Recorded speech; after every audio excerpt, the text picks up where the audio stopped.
Hello, friends. It is Friday, March 31st, 2023. My name is Chris Presnell, your favorite white guy talking about Asian MMA. A little bit of a slower weekend overall in MMA, but just means we got more time for talking about Asian MMA. Definitely have some events going on this weekend or in the next week that we will get to. We had Matrix Fight Night, went down earlier today in New Delhi, India. Briefly touch on those results. Yeah, and then later we'll take your questions. You can throw those into the chat, and I will get to those at some point. I'll go for 30 minutes to an hour on those. Unless it dies off, I'll just cut it off. And just got to say, thank you so much for the support so far. You all have been amazing. I never expected there to be such an enthusiastic response from MMA fans, and it's just shown me these first 2 weeks that there's clearly a huge demand for more people to talk about Asian MMA. I've said it, but I only planned like 10 minutes for questions my first week, and then I think answered questions for 45 minutes, and then the week after last week answered questions for an hour.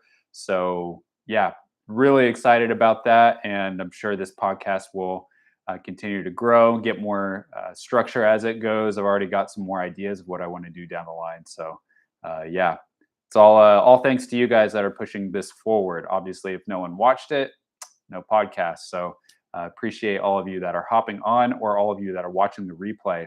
If you haven't already, subscribe to my channel. I'm throwing a lot of Asian fights, mostly from China, that have not previously been on like the English speaking internet, and other things, opinions, lots of things related to MMA, especially Asian MMA. So it's gonna be a fun ride. So let's get down to some Asian MMA, shall we? So the big event this weekend, or at least probably the biggest event, is RIZIN 41.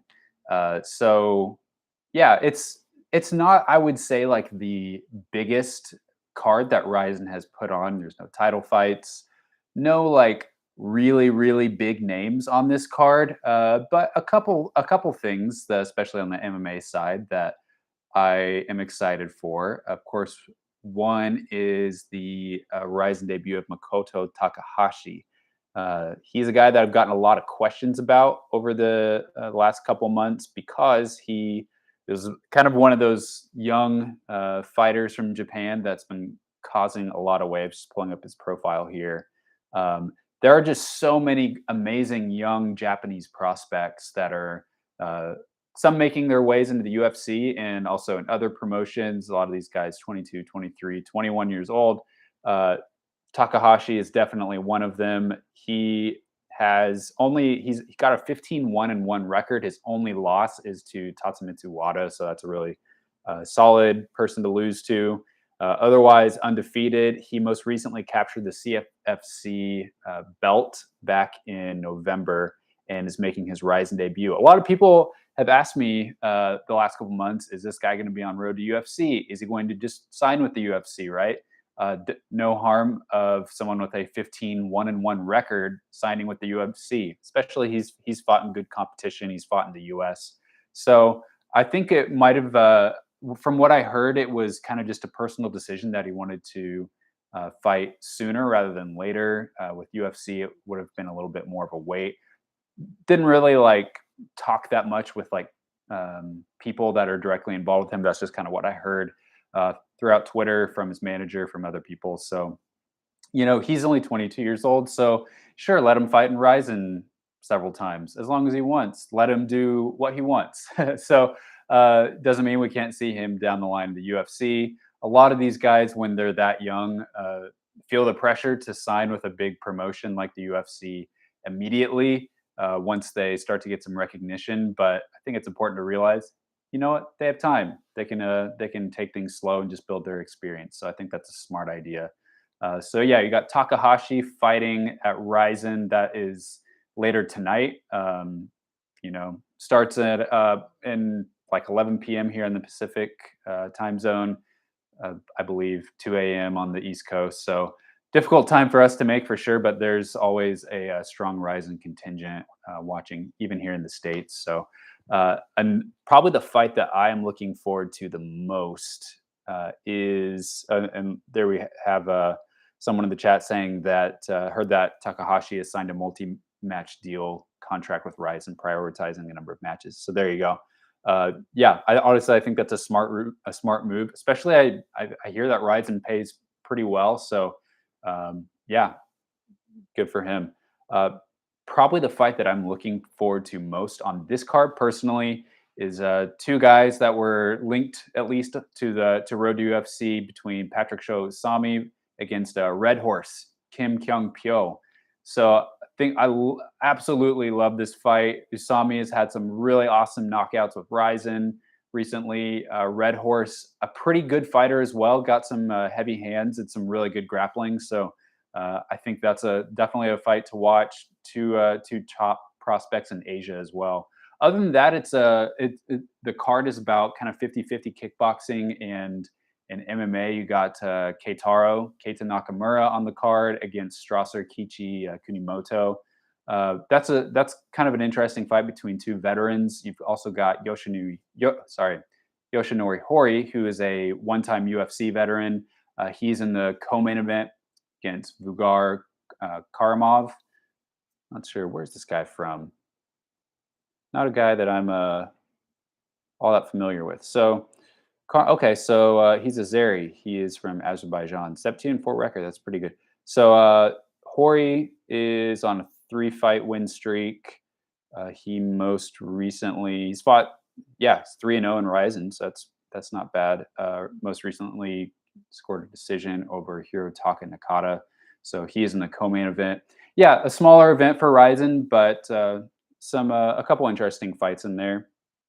You know what I personally am just about the most excited for this weekend is JCK has this double header going on April 1st and April 2nd. And sometimes these cards are okay, not great. This weekend though, man, a lot of great names on there. A lot of guys that you all are most likely familiar with, and also some names that you may not be familiar with, but I think you should. The ones that you are probably have heard of before, Cho Lun, who kind of got scheduled late notice for this card. He's been looking for fights. He is just kind of fighting in this one-off fight at tomorrow on April 1st. He's going to be fighting a guy. His Chinese name is Jianqi Gun Ningbu. Not sure if he has any fights yet. Definitely kind of an interesting matchup. Very late notice, but yeah, it's going to be at a catch weight. Just an opportunity for Cholun to stay active. Another name that you may or may not have heard of is Ali Muratbek or Ali Mulatabieka. So he is personally my number one prospect out of China. Really strong, heavy-handed Kazakh guy, wrestles well. He seems like he could be a really important fighter for China going forward. He should be in Road to UFC, especially if he wins this fight. He should. He's also in the UFC PI's system, so he was there a couple weeks ago, and he is in their system. So he is fighting on April 2nd in the main event against Yang Fei. He's there. Another guy that I've always been really high on is making a quick turnaround, Liu Zong, who's a really good grappler, fighting at featherweight, I believe. He's fighting former one fighter Chun Lei. That's in the co-main event. Also got Zheng Xiaoliang. He's a pretty experienced bantamweight fighter. And then a guy that you probably haven't heard of, but I've got my eye on. I'm not totally sold that he's like the next big prospect, but he's from the E minority. His name is Aping Shila, and let's see what his record is. I believe I just put in one of his fights for Tapology from WLF. So he is at least what we have on Tapology. We have him at 3-0. I think he may have some more fights than that. But he recently beat another undefeated fighter, Wan Fa Yang, at WLF in February. So Aping Shala, he was also at the UFC PI a couple weeks ago. He's in their system, rated very highly on their ranking system. So someone to look out for. He's a pretty thick guy. I believe he he missed weight pretty badly this last fight. It was supposed to be at featherweight, but he missed weight, and so I'm not sure what the catch weight was set at, but he got a point taken away as soon as the fight started because of missing weight. But he did win the decision against Wan Fa Young, who is a decent prospect in his own right. I've got my eye on. He's fighting Chi Hailin, who trains out of Beijing top team or China top team. He's got way more fights than Upping Shala, so this will be a really good test to kind of see where he's at against some more experienced competition. Maybe it's coming too early, but that's what the tournament format does. It sometimes creates some of these wonky matchups like this. So yeah, definitely excited to see Aping Shala. Who else we got on this JCK card? We've got Arigala, who, not to be confused with the heavyweight Arigala, but this guy is a welterweight. He's really young. He is, I believe, 7-1, and he is like a little sandstorm, just like crazy fights, always wild, heavy hands, and tons of really, just like every fight in JCK is really entertaining. So always excited for him. He could be a really good prospect. He was at the UFC PI as well. And then the only other guy that I'll highlight from JCK this weekend is In Shuai, who I would say is probably like my top flyweight prospect in China right now. Probably, well, him and Cholun, I would say, are probably some of my top flyweight prospects. But In Shuai, a really, really young guy, really pretty good wrestling, pretty good fundamentals, really, really strong. He won the JCK 2021 season for flyweight. So I know that UFC wanted him for Road to UFC this year, but he had to turn that down because he was already had signed a multi-fight contract with JCK for the whole season. So yeah, In Shuai, he's fighting, man, really tough fight. Buhuo Yoga, really seasoned, heavy-handed fighter.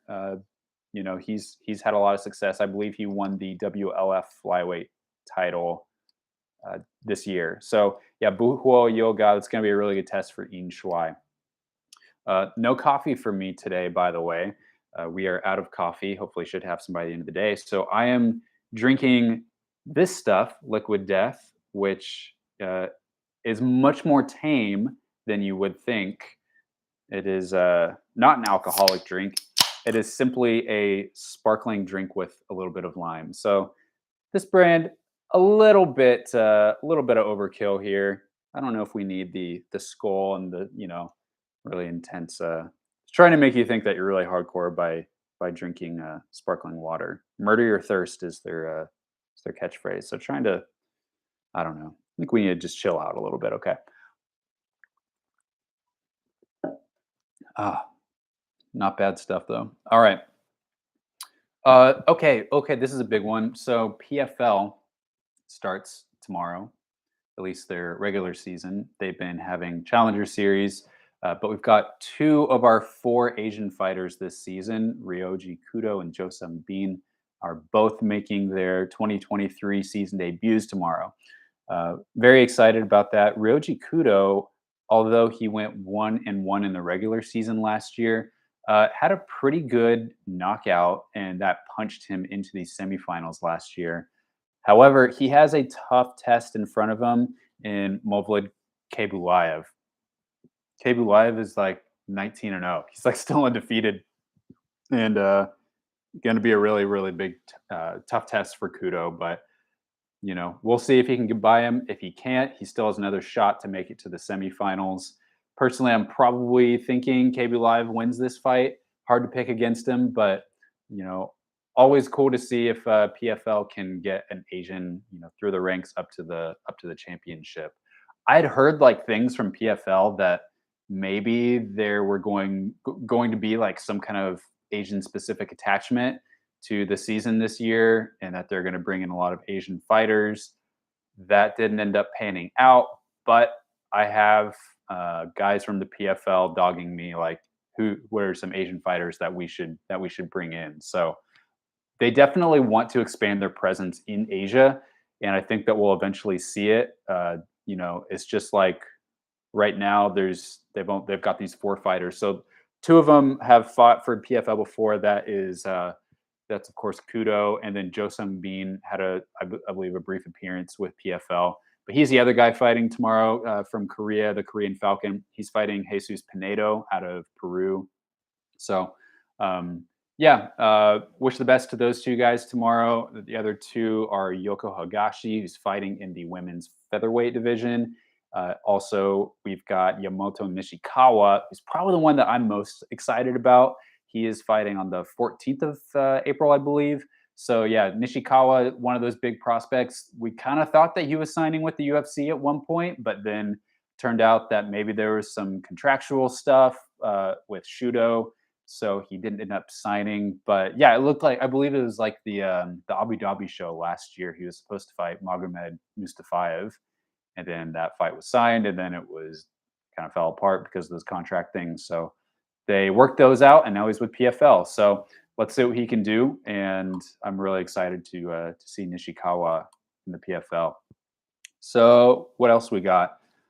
Oh, one thing that I really want to put on your guys' radar, next Thursday is April 6th, and there's actually a pretty significant show going down in Korea uh, with it's like a co-promoted show with AFC and Heat. So AFC is, I would say, still a pretty solid promotion in Korea. They've got a lot of really good fighters with them, and man, they are putting up some of honestly like the best Korean prospects in the whole country next Thursday. A lot of guys I've had my eye on it for a long time.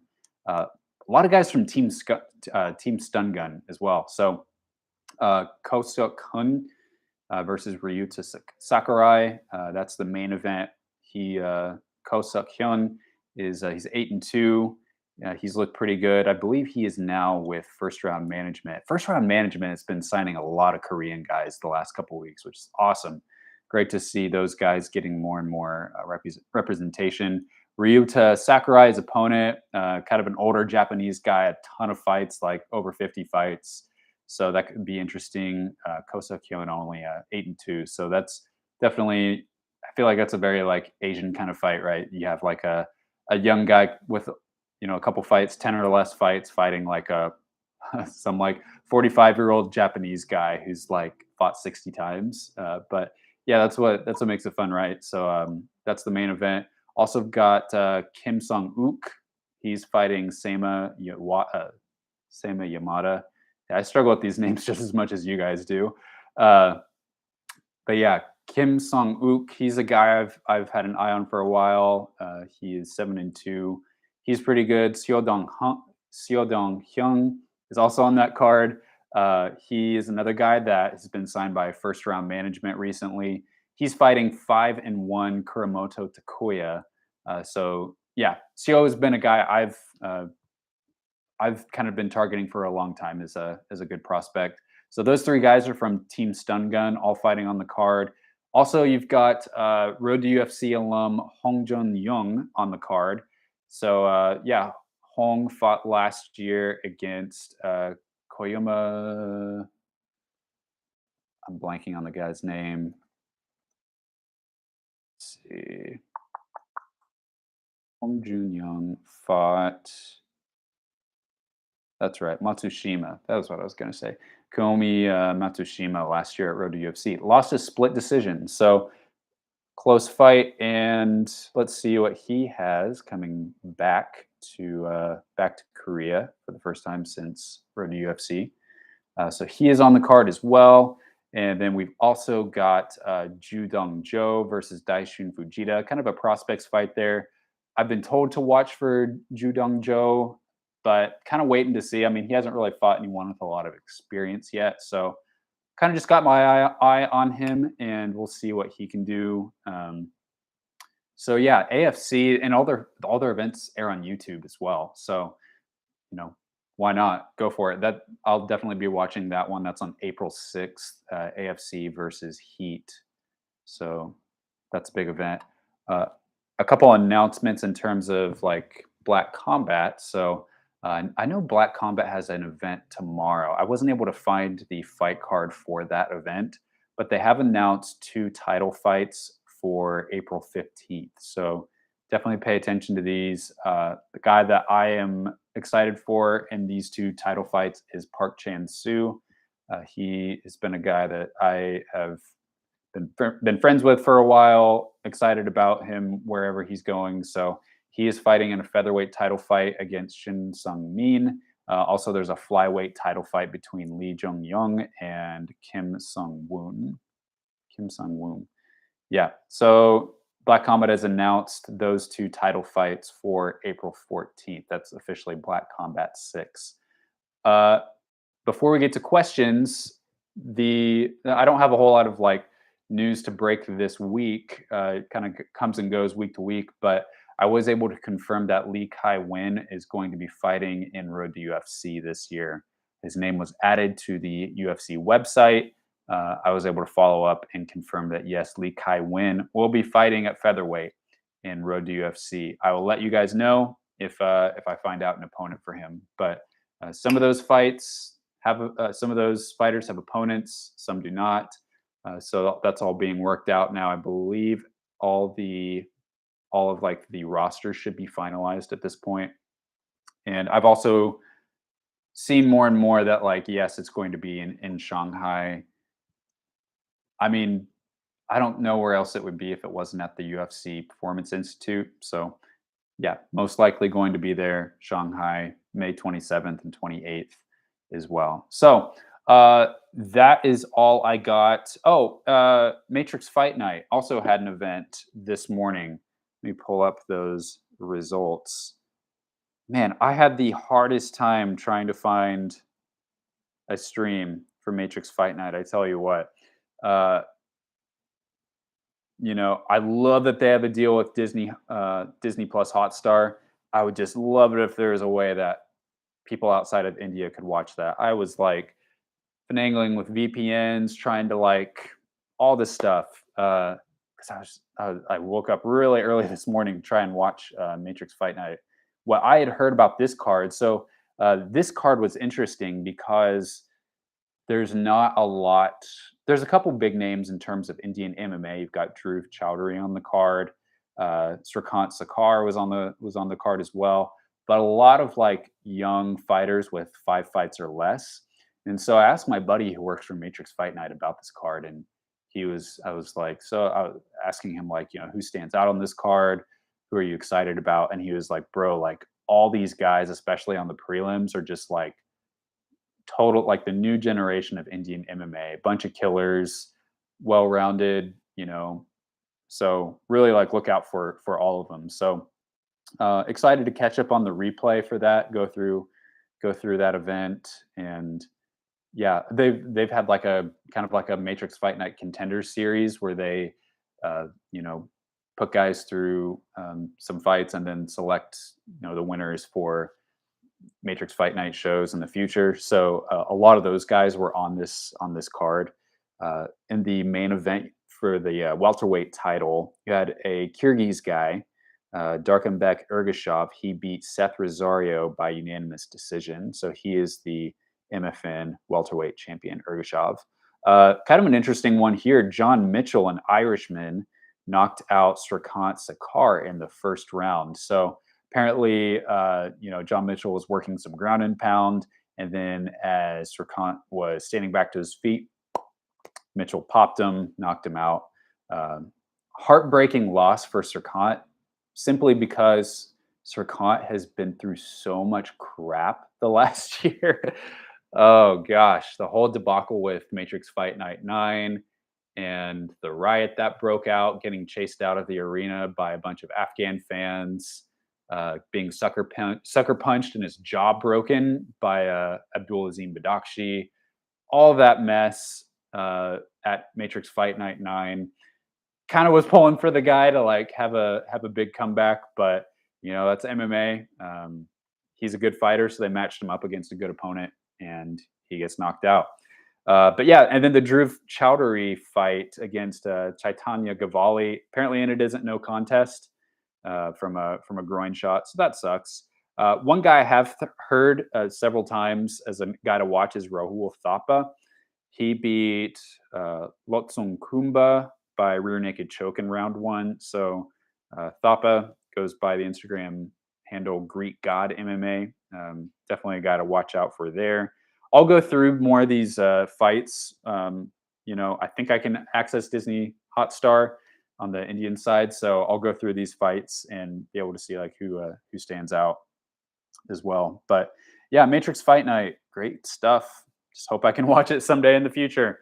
But okay, so there you have it. There's Asian MMA this weekend.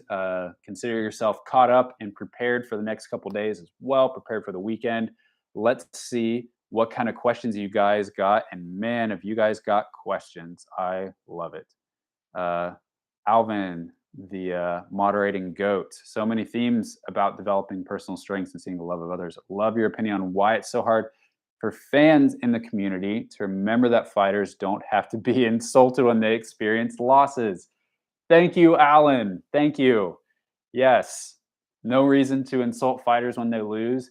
Even if they lose you money, that's your own fault for betting on them. I don't bet on fights because I don't want to have that kind of animosity in my heart towards fighters when they lose and I lose money. So, yes, I agree. I think when we have emotions invested in MMA and we gravitate towards certain fighters or gravitate against them, a lot of times these fights they feel personal, and a lot of personal things get brought into the fight. But you know, they're doing their job, and you may not like some of their personalities, you may not like their fighting styles, but and I don't either. There's a lot of fighters I dislike, a lot of fighting styles I dislike, but I just got to keep those opinions to myself. And you know, the internet is not the best place to air those. We should watch MMA to restore our tolerance and humanity, and rewatch it to see tolerance turn to appreciation of the fighter's hard work. Agreed. Yes. MMA can bring us together or it can tear us apart. Most of the time, it tears us apart. But you got to believe, right? What's up, Chris? I brought Drake Riggs crew with me this week to race. Oh, boy. Thank you, James. From the Drake Riggs crew, what's your opinion when Carla Esparza said pre-UFC 281? Whaley is nothing special in all strength. Agreed, disagree, annoyed, lack of respect from Carla. It's pre-fight talk. Fighters are going to say things for different motives. Sometimes they say things because they actually believe them. Sometimes they say things because they're trying to elicit a certain reaction out of their opponent. Um, you know, if a fighter comes out and says, all you are strength, no technique, that's going to irritate your opponent, and it may force them to make decisions irrationally or without thinking. And so, I don't put too much stock into that. Obviously, I disagree because Whaley submitted Carla. Carla's a good grappler, so obviously she's not just strength, and she's knocked people out. Really good fighters. She's knocked out Joanna JCK, fellow striker. So, I mean, it's obvious you can't win a belt twice in the UFC just being having no skill and only strength. So, I think the evidence speaks for itself on that. As for Carla, I'm not upset at her for saying that. I mean, yeah, fighters say all kinds of different things pre-fight.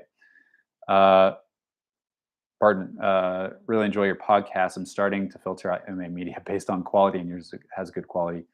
Thank you. I appreciate that. Do you know if the UFC will go back to Asia?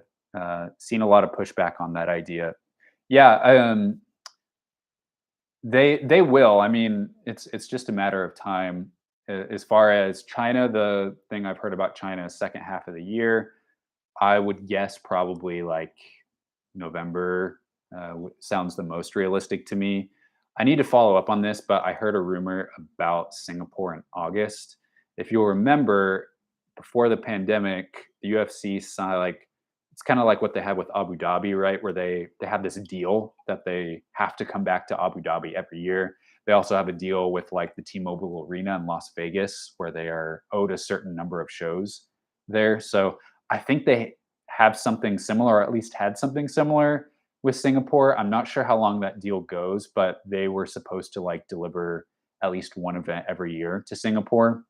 So I don't think Singapore is like the most lucrative Asian city I don't know, it could be, I guess, but it's not like it's not like Singapore is going to absolutely draw the the most largest, like, sellout crowd in all of Asia. I'm not sure where that would be, but it would surprise me honestly if that was Singapore, but that's who they have to deal with, and I heard that that could be for August. I need to follow up with this, but, um, I'm sure that you'll probably see Singapore at some point this week, especially, One Championship's been going there a lot. They've had live shows, so UFC does not like to deal with any red tape concerning COVID. So that's probably some of the pushback, um, and maybe why they haven't gone to some places quicker.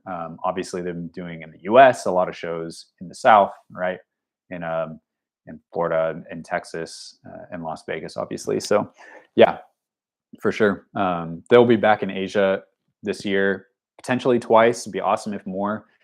They were going to go back to South Korea in February. That fell through. So, yeah. Um, let's see. Hey, quick question about the girl who runs the Xiaopeng fan page, and that you may have answered in the past. Why are you covering Asian MMA, and what got you interested in it?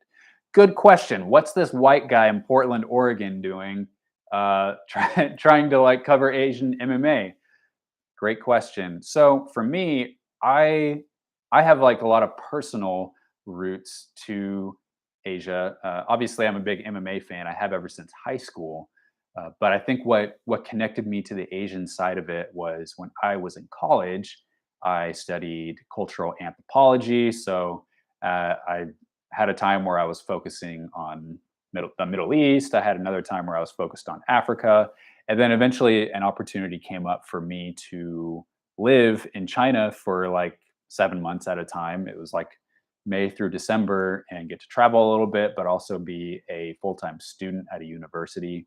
So yeah, I did that at age 20. I was 20 when I moved there and had like a hard time, but also the time of my life. And then two summers later, I went back for another summer to do some more study and some more travel. And yeah, just like really, really fell in love with Asian culture, like a lot. Really had a fun time studying the language some of the time, and made really close friendships there all throughout China of friends of different ethnic minorities, and just getting to experience their culture really just felt such a deep connection. And even while I was there, like I was out walking on campus one day and there was a bunch of police majors at a gymnasium, and they're all practicing Sanda, which, as you know, is like Zhang Wei Li's base, a lot of Chinese fighters martial arts base. So I just like kind of figured out when they did that and just started to like conveniently walk by and through the gym and with my bag over my shoulder, and I would just like go work out at the same time they're having Sanda practice. Very subtle about my intentions to when I trained them with them. So I got to train. Then they invited me. They're like, "Come on, come on." So I got to train Sanda with a bunch of police majors in China, and that was a lot of fun too. And then I think it was like whenever I came back from China, it was not that long after that that they announced the Ultimate Fighter China. Now, I'm probably with all of you all, that season was wacky and maybe a little bit too early, but I was still hopeful that there would be somebody, some Chinese person that would be able to make it through. And then, you know, that was what it was. But I think just as I've gone on, uh, my love for Asian MMA has expanded past China, also to Korea, to Japan, and I think just like for me, even before I traveled over to Asia, I've always loved seeing the UFC and MMA develop in new areas. I've loved the kind of the travel side of MMA, where like you see fighters from regions around the world that don't have a strong presence in the sport, see them rise up. I just love that storyline. I love when like the minority fighter from India all of a sudden goes on this win streak, or I love when like a fighter from this teeny tiny country makes it, or even from like China with Zhang Wei Li. I love just seeing like everyone saying like, "Oh, China's so far from having a champion," and then she goes in there, wins the title, and just like creates this huge following. That kind of those stories are like my favorite in MMA. So I think that's what draws me. It's just like a simple, just like love for Asian culture. And eventually I was just like, you know what? There's not a lot of people, especially in the Western media, like English speaking media, that are covering this. And I know that I am not from an Asian country. I know that my Chinese is like far from fluent. I know a little bit of Korean, um, know a little bit of Arabic, but yeah, it's just kind of been like a something I've enjoyed, and eventually, hope to build this company. Um, so yeah, fighting on JCK. So he's in road to UFC official after the fight. I'm not sure if it's official or not. With Xiao Long is also apparently fighting on April 8th for WLF, and Eiley Muratbeck is also fighting. So I'm not sure what the official statuses are. I've just heard from multiple people that they are. Whether or not they've signed a contract is another thing. Could have been that they like had these contracts with JCK and WLF, and then Road to UFC came along and they're like, well, let me fight in this fight first, and if I'm healthy, I'll do it. So um, yeah, we'll see. I'll see. I'll poke around. I've tried asking around. Sometimes I don't hear anything back when I ask about, if specifically with those two guys, if things are official, or people don't want to tell me, or they're really coy. uh, Chris Barnett of being of being wet.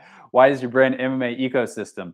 Uh, that's also a good question. I think honestly, this I almost kind of explained it a second ago, of like really loving to see like not just like who's really popular today in the UFC, but like who's coming up in this country on the other side of the world, and how does that eventually like tie into the whole big picture. I think like um, I wanted to cover parts of MMA that weren't always covered, and I know there's like a reason for that, right? Like there's clicks. Conor McGregor gets clicks, all those things. But I wanted to like shine a light on parts of MMA that I thought were really, really interesting.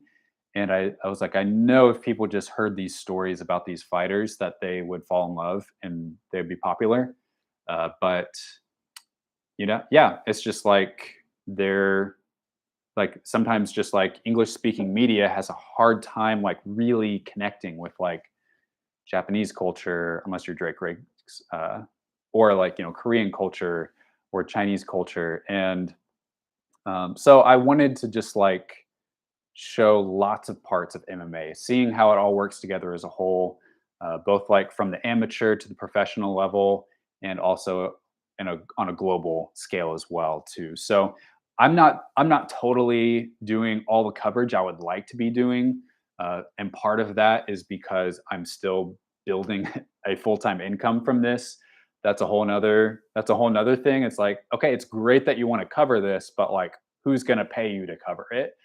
So, I have other jobs and have to find other ways to make money. But my goal is for this to be pretty much like my full time gig, and so that I have the bandwidth, and also have the bandwidth to bring on other people to help me cover it as well, because I can't cover everything. I can't watch every event. I need other people to help me do that as well. So for sure. Why is RIZIN still fighting in the ring? The ring does such a bad job of containing the action, as said by Jack Slack. I think I'm mostly with you on that. I think there's a little bit of a romanticism for some people around the ring. It's been around in boxing for 100 years, and so I think there's a little bit of like there's a romantic kind of historical aspect to the ring. Some people like the ring. I I prefer the cage, and that's a whole nother video as well of comparing the ring to the cage. I especially am not a fan when a promotion like switches back and forth between the two, just because like the ring can and the cage can favor some different skills and styles, and I don't love it when like a promotion kind of switches back and forth with that, and it's almost like fighter A beat fighter B. Okay, well, were they in a ring or a cage? Like, uh, I don't love it when a promotion does both, but um, yeah, I agree. It's annoying to me having to reset to the middle of the cage and getting like tangled up in the ropes. Even like the possibility of a fighter flying out of the ring could be really, really dangerous, right? Like a guy gets knocked out, flies out, and hits his head on something. That seems. I mean, I know we're talking about MMA here. I know, like RIZIN, yeah, soccer kicks to the face. So it's flying out of the cage and hitting your head. What's it to you? But I prefer the cage. I will say that like the ring allows the audience to see the action a little bit better. One of the biggest complaints that I have about MMA, at least watching from a live sense when it's in a cage, is that it can be really hard to see the action, right?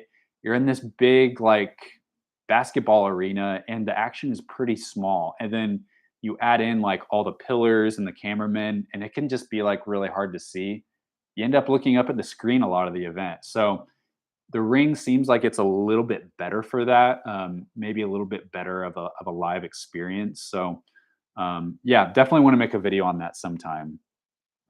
Thanks for always paying attention to Japanese fighters. Really want to like get better at it too. That's one area I really want to grow. Been some conversation in the Reddit sphere arguing that Jingnan is the better fighter than Wei Li because she has more defenses. Thoughts on that? Even though Wei Li has fought recognizable names and has more skills generally. Yeah, I think Wei Li has probably fought the better competition. I mean, she's lost against Rose, and that's her only loss. So, like, I definitely don't. She, I think I don't know if I would say Whaley is the best strawweight right now. I think she would have to beat Rose for me to like definitively say that. But it's an interesting debate. I think I'd definitely choose Zhang Weili over Xiong Jingnan, but uh, yeah, I think title defenses. I mean, yeah, but you have to look at who the competition has been. Sometimes I think Xiong has had pretty good competition. Other times, not so much. And then like some of the recent performances turned in by Xiong have been pretty slow and like pretty defensive. So yeah, although the Angela Lee fights, every single one of those have been awesome. So and Angela Lee is a really tough fighter. So she's definitely one of the best strawweights out there. But I think that yeah, Zhang has probably just had the better competition. But who knows? Wondering what you have in store for Huang Yele. I know you're managing him. Want to know what you think he has to spend more time in the regionals or to get ready in the big scenes. Yeah, so there is some stuff in the works for him.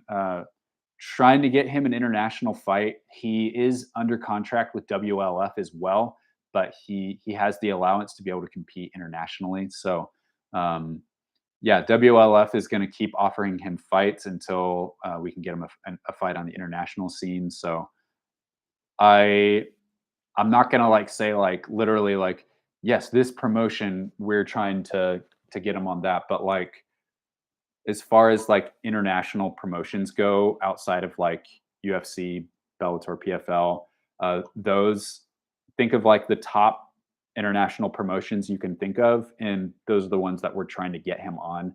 I think he definitely needs some. I think at his age, it's good to keep like fighting on the regional scene and just pick up more wins, more highlights, more practice, but also like he needs to test himself against international competition. So, but we don't want to rush him into the like the deep end too quickly. Um, he is really really young, and if you're thinking like, okay, he has like 10 to 15 more years left in the sport. At this point, even though yeah, he's 11-0, I think we just want to like, and this is in conversation with him. Could he fight and road to UFC next month or in May? Absolutely. I'm not just saying this because I'm his manager, but like, I think that he could I think that he could make it to the finals, if not win the featherweight championship. So yeah, I finally got to rewatch the whole fight with Xie Chao from February.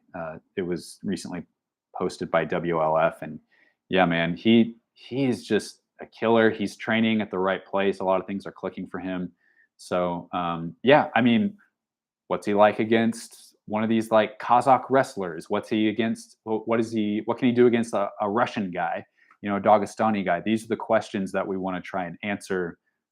It's great when you can fight in China and create a big name for yourself, a highlight reel. But eventually, you got to get out of that. You got to fight some guys of different backgrounds and see how you fare. And if you win, awesome, you're ready for the next big thing. If you lose, then you see what you need to work on, and like some of your big weaknesses get exposed so that you can work on them. So, yeah, just taking it slow. We'll see. I would say he could fight in WLF sooner than this, but we're hoping for June right now. Potentially in Indonesia, potentially in Japan. So, yeah, looking at that. Appreciate you putting up Zhang Wei Li's early fights. I met her in Las Vegas and got to hang out with her at the Airbnb. Why did she look so different back then? Yeah, I mean, I that's cool that you got to do that.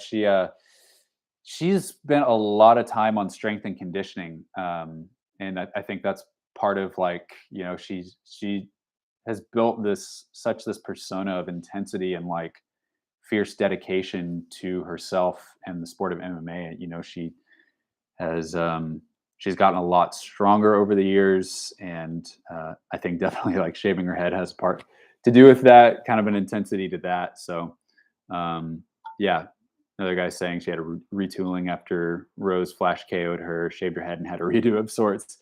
Yeah, you definitely kind of get the sense that like she had a little bit of a back to the drawing board thing, and then she went and trained in Arizona, and then over at Bang Tao in Thailand. So totally. I think that she has figured out what works for her, and she's made a lot of really wise decisions in her training. She is loyal to her team, Black Tiger, but she's also allowed herself to travel a little bit, get some different looks. But at the same time, like she's keeping the people around her that know her, backwards and forwards. So um, I think that I think that she's made a lot of good decisions. Why is PFL stats so distracting? Yeah, I'm with you on that. I wish that they would trim those down as well. I always appreciate just like a clean viewing experience, as little as possible, distracting me from the action. So I'm with you on that. Nishikawa will advance to PFL playoffs. Yeah, I'd like to see that. Do you think Bang Tao MMA is the premier gym for Asian prospects? Are they the ATT of Asia, seeing how big they have gotten? Yeah, I don't think they're quite that big yet. They only recently like expanded their space a little bit. Probably won't be long before they have to do it again, but like they haven't been around that long. And I think with Bang Tao, you see a lot of fighters kind of like circle through there. But who are the fighters that are like staying there for a long period of time? Well, and they haven't been around that long, so we really don't even know. But um, yeah, Bang Tao, I would say Tiger Muay Thai is a little bit closer to like the ATT. It's I think it's probably still bigger than Bang Tao, and it's been around a little bit longer. So, but yeah, I keep hearing about more and more like gyms like this coming up in Phuket. So I don't think these are going to be the only like two gyms that you hear about in Thailand for MMA. But yeah, it's cool. What do you think of the fighter Shi Ming? Good potential or no? Really good wrestler, and of course, especially like against a lot of Chinese, again, like Shi Ming competing within China. There's not a lot of really good wrestlers at her weight class. So yeah, I think that she can have a lot of success. I need to see her hands come along a little bit more though. Let's see. Notice that a lot of Chinese fighters. Oop, my chat skipped down. Um, Notice a lot of Chinese fighters have gone to train at Henry Cejudo's to train, like the Bat Girl, Haley Alatong, and Ari Chulong. Why Henry's gym in particular? Yeah, that's a good question. I'm not sure why they chose that gym. Sometimes the management kind of helps set that up. So if you have a management that they manage a lot of fighters at this gym, the manager may be like, "Hey, I know a lot of fighters at this gym. I can help set things up for you. It's a good gym." Obviously, Henry Cejudo's there. John Jones is trained there at Fight Ready. A lot of great guys there. So, and if you notice, all those guys that you mentioned, I believe are Mongolian, or at least like Mongolian ethnicity. Arichilung from China, but Mongolian ethnicity, and Alatong as well. So yeah, you see that a lot of times when Chinese fighters train in the States, is they kind of group together, which I think is really smart. Like if you're going to train in a totally different country and surrounded by people that don't speak your language, it goes so far to have training partners and people that you live with that speak your language and understand where you come from. So, yeah, for sure. Henry's gym in particular, maybe like, yeah, there's a lot of good wrestlers there, and so I think it's been a good fit for them. You know, you got Eddie Cha there, who is kind of like, I think Asian fighters feel comfortable around him, so maybe that's why. I'm a female Muay Thai fighter that trained with Zhang Wei Li's pad holder, John. Oh yeah, John Yopech last year. Do you think Muay Thai is the best striking art for MMA? Not very good at it, but learning. Hey, keep it up, and enjoy the process for sure. Uh, is Muay Thai the best? Well, it's definitely the most commonly practiced.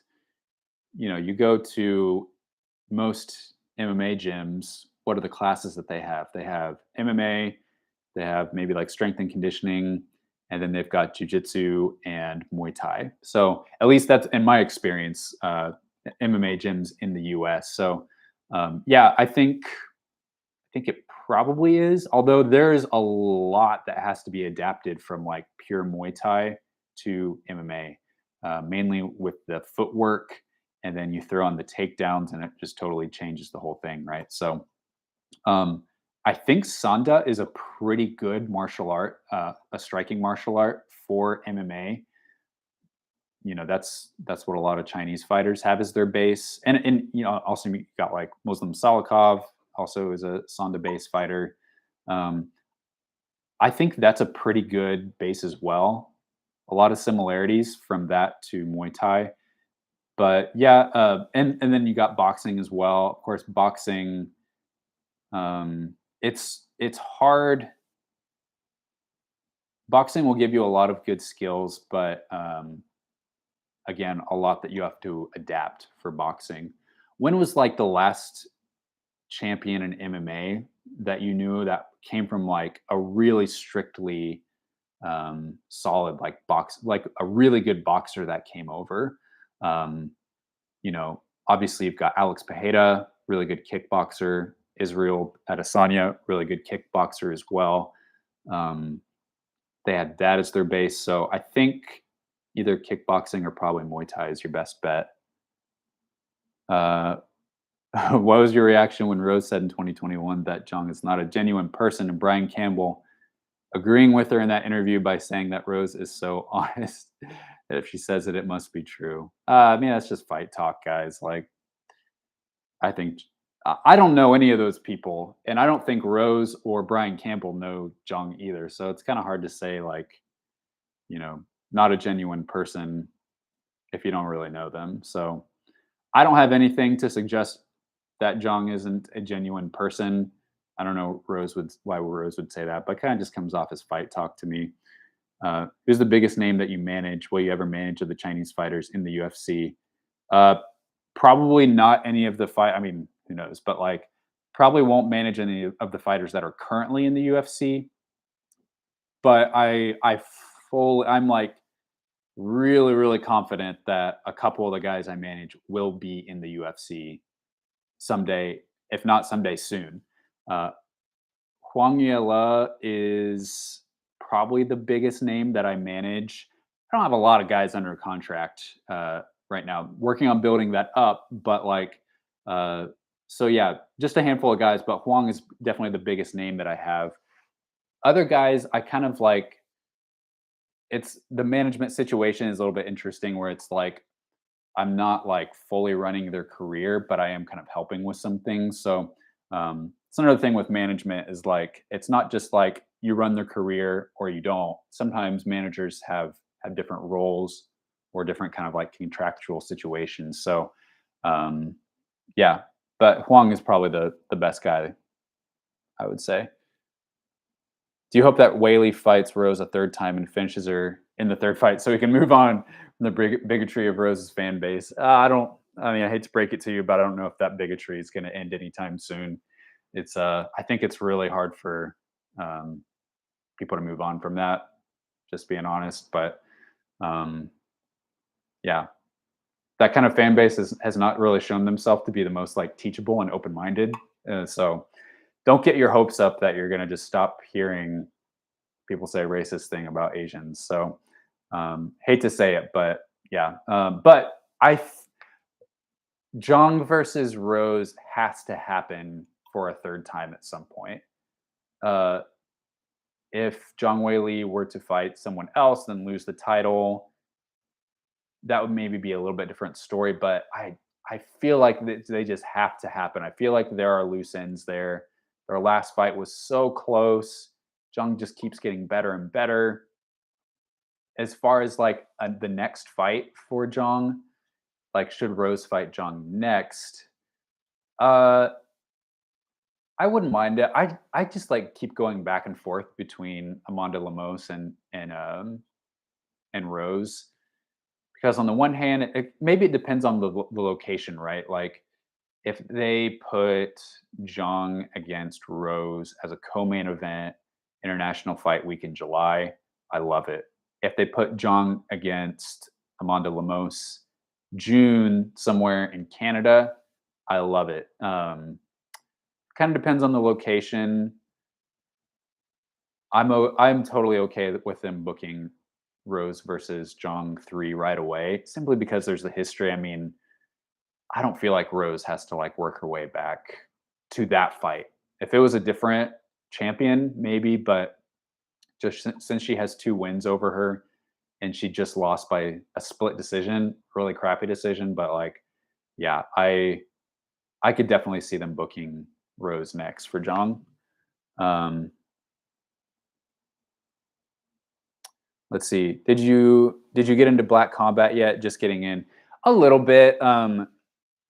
Yeah, I'm always like, yeah, I really just need to like dig in with Black Combat and just watch every video immediately, and just really like know what's going on. That's one area I need to do a better job at. But yeah, so Black Combat. If you're just hopping in, event tomorrow. Not sure who's on the card, and then next big event, there's Black Combat 6, April 15th. Got Park Chan-soo fighting for the featherweight title against Shing Sun Min. Also, you've got a flyweight title fight between Lee Jun Young and Kim Sung Woon. So, yeah, 2 title fights that we know of so far, maybe more. Speaking of RIZIN, wasn't Whaley scheduled to fight Kanako Murata in 2018? Really? People saying Whaley dodged a bullet, but to me, Kanako was the only one who got lucky. I mean, hard to know. I mean, where were their skill sets at that time? Who knows? Definitely would have been interesting, right? I've always been high on Kanako Murata. I've always thought she was a cool fighter. Yeah, Ryzen 10, May 2018. Interesting. Did not know that. Jong had to pull out because of shoulder ligament injury. And then right after that, she signed with the UFC. Interesting. And then she fought in the UFC 3 months later against Danielle Taylor. Must not have been a very bad injury, huh? Yeah, I don't know. I mean, different skill sets in 2018. I mean, that was what 5 years ago. So probably a little bit closer of a fight back then, if I'm being honest. But hard to say that. Yeah, hard to say who it would have gone to. Said you trained in China long ago. What is missing in the training there? Is it knowledge of the sport itself? Well, granted, I trained in China over 10 years ago, and I remember when I was there. So I lived in Xi'an, which is kind of central northwestist China, where the Terracotta Warriors are at. Um, City of like 12 million people. And when I was there, I remember, who was it? Team Quest from California sent over like a team of American fighters. Who's the name of that? There was some UFC or Strikeforce fighter that was kind of heading that up, but they came to Xi'an and were doing like a 6 week training class for MMA at the like physical education university, and that was just kind of where it was at. Was like there was just so few gyms at that time, and like granted, so yeah, that was 2011, and then you look at it today and it's still developing, but like there's a handful of like pretty solid gyms. There's a lot of amazing fighters in the UFC from China, and that was only like 12 years ago from when I was there until what we have today. So it takes so long for a sport to develop in a country. What's missing, I would say coaches that have international experience, like coaches coaching fighters in different countries, traveling with their fighter to different countries, fighting in high profile fights, which you're not. That's not going to come right away. Eventually, you're going to have more and more coaches in China that have fought for the UFC, for other big promotions, that are staying and coaching in China, being able to lend their knowledge. So it's not the coach's fault now that they don't have that experience, but I think that is one thing that is lacking, has been like coaches with really like international high profile experience. So it'll come along for sure. I've also been on Reddit with the Rigs crew here. There's a lot of arguments on that form that Whaley is not as technical and Carla and grappling is just more physical. What's your take on that? Uh, my take is like, honestly, it doesn't really matter, right? It matters who wins. Like MMA is MMA. Like it's not just who is more technical who wins the fight, but like I think Whaley has a big strength advantage over Carla, and that's part of grappling too. Uh, so as far as who is more technical, yo, I would be like, I think Whaley is a lot better on the ground than a lot of people give her credit for. Um, she's had some really good grappling training in the past, and she has fought really good grapplers in the UFC, and so it's not like she doesn't know what she's doing on the ground. Um, so yeah, I think Whaley's probably underestimated on the ground for sure. Saw pre-fight. Whaley shouldn't grapple with Carla because Carla was more technical, but Whaley's coaches Hickman and Josh Hinger, right? So that Whaley is more technical at grappling. So who's right? I'm not sure. I'm not sure who is ultimately more technical, but what matters is who wins. So about UFC in Asia, which city you feel like could pull the largest number outside of Abu Dhabi? Uh, Shanghai is a big one. I know UFC tried to go to Manila a long time ago. Or no, they did go to Manila. I'm not sure like how big that event was. Uh, Shanghai would be a big one. I think Bangkok would be pretty big. That'd be at the Impact Arena. Jakarta, I think would be big. See where else are other big cities. I mean, if you're counting, that's just like East Southeast Asia. If you're counting like Central Asia, absolutely like Almaty, Kazakhstan would be pretty big. UFC was supposed to make their debut in Kazakhstan June of 2020. That got nixed. So I would imagine that that'll probably just like get rescheduled in the near future, right? They've got tons of really good Kazakh fighters. Put Shavkat Rakhmonov on that card, and man, Like those fighters are so popular in Kazakhstan. That might actually be one of the biggest places in like all of actual Asia is Kazakhstan. Do you think the UFC would go to Macau this summer? Oh, Singapore has a lot of wealth, makes them a priority target. Yeah, that's uh that's very true. A lot of money in Singapore. UFC Macau, I'm not sure. I would be surprised if we see the UFC go to Macau anytime soon. They don't like the venues there are not that big. And it's also like, I mean, I know there's like the whole like gambling market and they had the relationship with the Cotai Arena, but yeah, I would be surprised if they went there. I think that other cities in Asia, it's like if they have the choice between going to like Beijing and Macau or Shanghai and Macau or Guangzhou, really like tons of these really big Chinese mega cities. Like if they have the choice, I think they're going to go to one of those cities, the ones in the mainland China. Those Macau shows were fun, but it's a small arena and yeah, I don't know if that's necessarily the priority right now. It's not a place that you go to really like build MMA in a market. Whereas like going to China, like I know Macau's part of China, but like mainland China, I feel like that kind of starts to dig into the like we're building MMA in China, the mainland. It feels like there's a little bit more energy around those events. So let's see from a business standpoint, Singapore makes a lot of yeah. I mean, especially if they've got a deal with Singapore, like the Board of Tourism, and they're paying the UFC money to come, then yeah, that definitely makes sense. And it's a very like centrally located city, big airport hub. Totally makes sense. So it could be the most lucrative from a financial standpoint. I was just trying to think of like where's the place that they could sell out the quickest, and yeah, Almaty, Kazakhstan, Bangkok, Thailand definitely come to mind, and then Beijing and Shanghai and Jakarta as well. You a fan of Dan Tom? Most of the crew here also wreak havoc on that chat room. Havoc is in asking questions.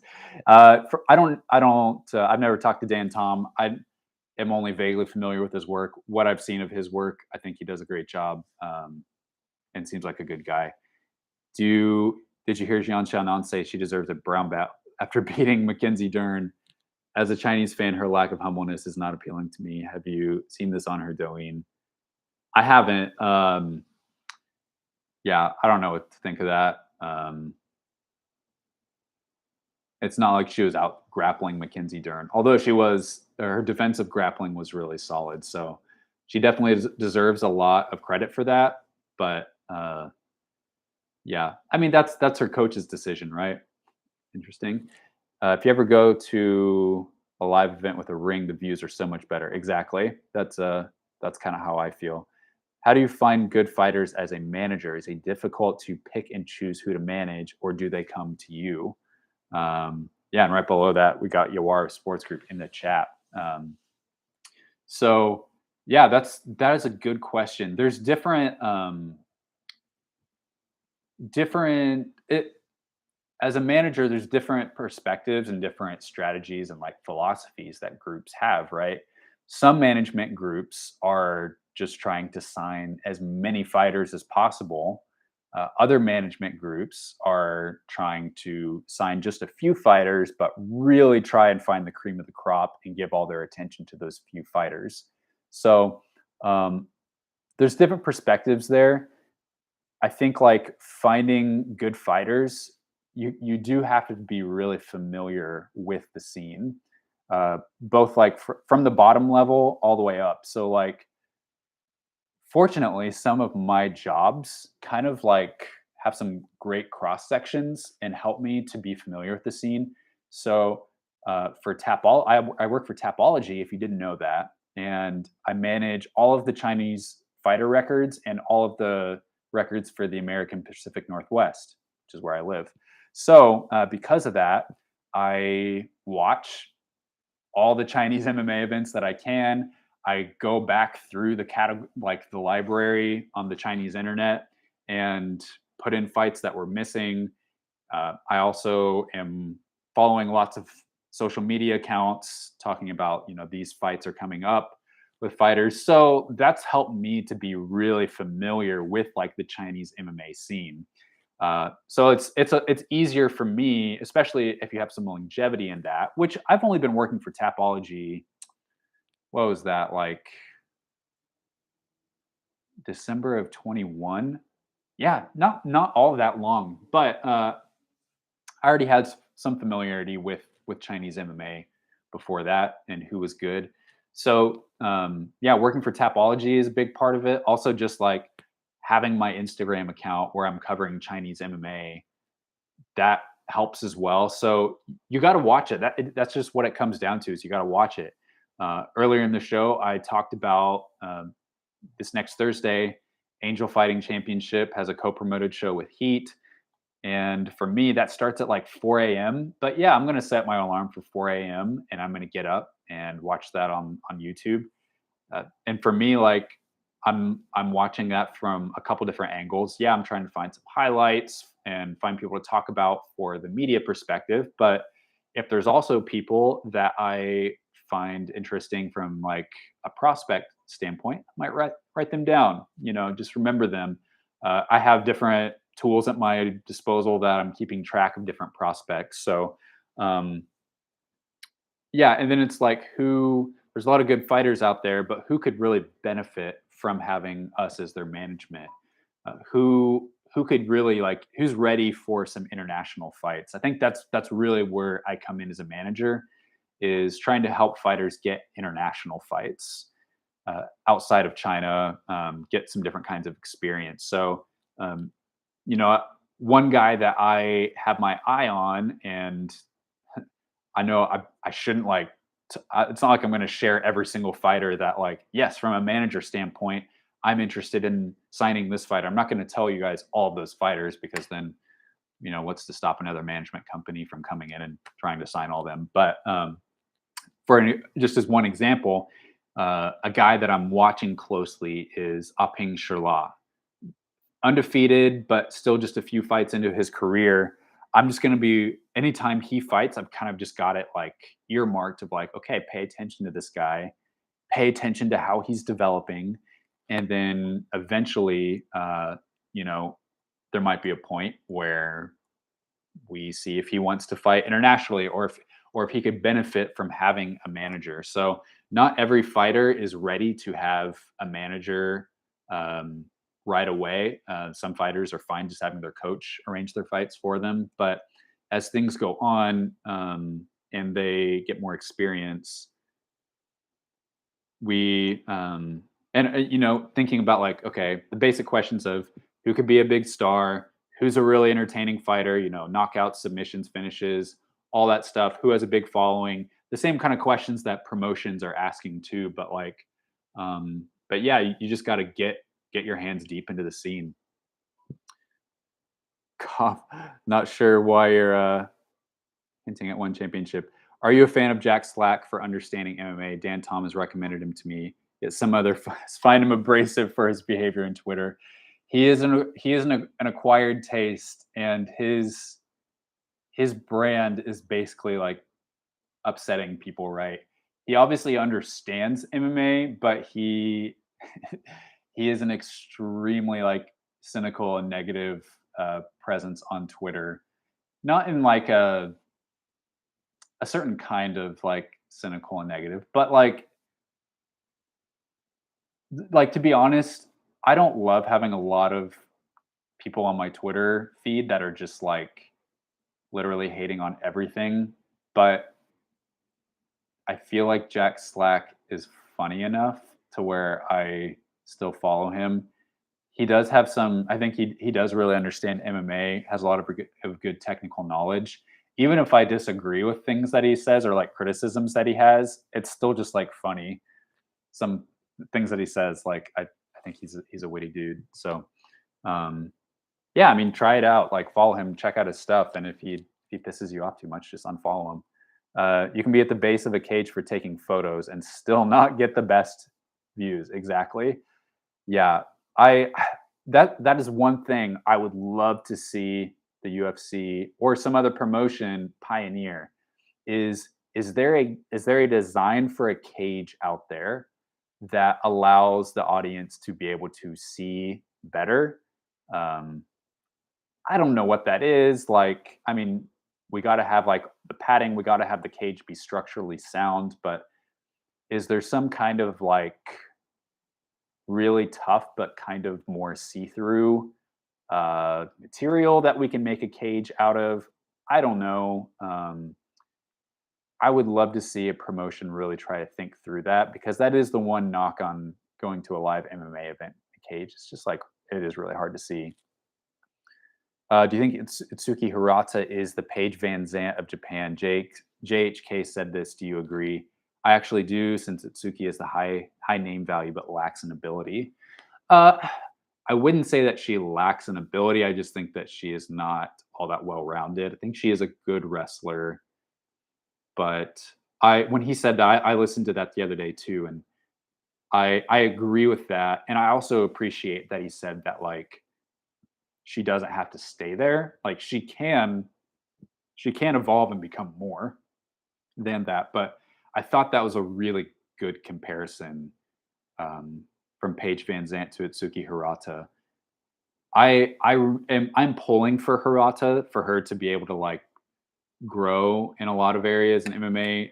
I think that fight with Ham really showed like, yeah, if she can't get you down, she can't do really anything. So um, I was like surprised that she didn't go to Plan B in that fight. Of course, Ham is a really good fighter too, so not total like no shame in losing to Ham, but she just is very one dimensional performance.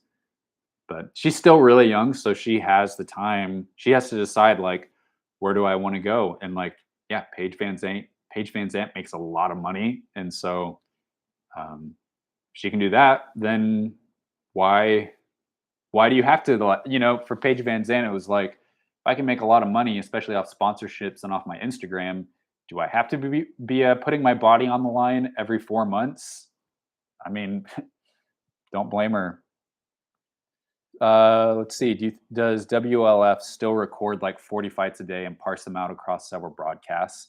Yeah, good question. That was what WLF has been doing the last couple years, but I have heard that WLF is going to be picking up the pace a lot and doing a lot more live shows. So it used to, for the last couple of years, they're doing like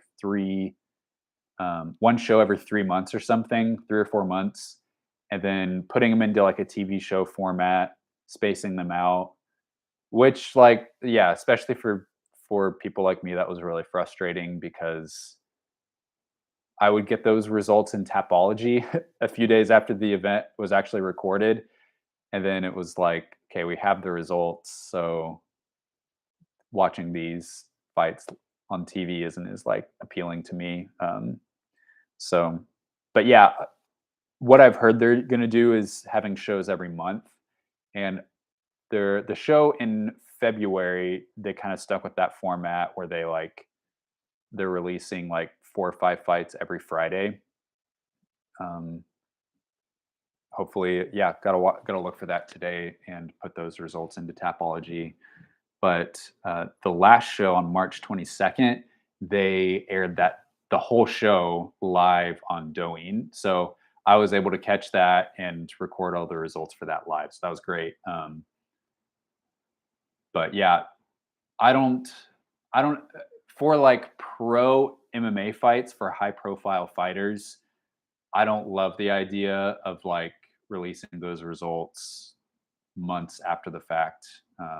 I feel like WLF at least has to have some component of a lot of live programming and allowing people to be able to access that. Just my opinion. But yeah, show on March 22nd, that was live, and show on April 8th, I think is live as well.